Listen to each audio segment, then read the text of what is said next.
Magandang araw po sa inyong lahat. Ako po si Bishop Socrates Mesiona ng Apostolic Vicariate of Puerto Princesa, Palawan.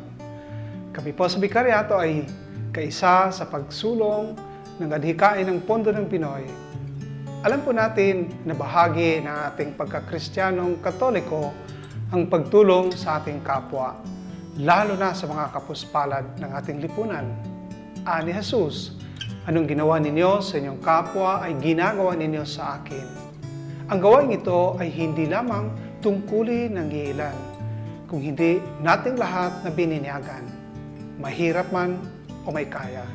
Sabi nga, walang mayamang hindi bukas sa pagtanggap ng tulong at walang mahirap na walang kakayahang magbigay ng tulong. Kaya, hindi dahilan ang kahirapan na hindi makakatulong sa kapwa. Ang Pondo ng Pinoy ay ang pinakamabisang paraan upang tayo'y makakatulong sa kapwa.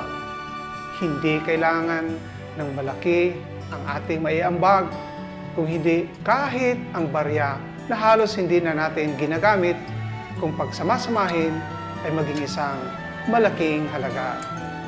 At ito ang nakikita ko sa mga payak na tao na nag-ambag para sa Pondo ng Pinoy. Ito ang nakikita ko sa mga simpleng bata na nag-iipon ng kanilang mga barya-barya gamit ang bote at lata dito sa amin sa Palawan.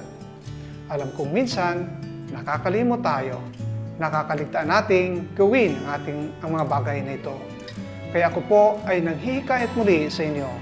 Sama-sama tayong mag-ipon ng pondo para sa Pondo ng Pinoy. Sa pamamagitan ng Pondo ng Pinoy, nakakapagbigay tayo ng pag-asa sa mga kapuspalan. Mahalaga po ito, lalo na dahil tayo hinihimok ni Papa Francisco na maging isang tagapagdala ng pag-asa sa ating mundo, sa ating kapwa, sa ating lipunan. Kaya tulong-tulong po tayo makikisa sa pag-ipon para sa Pondo ng Pinoy. Maraming salamat po.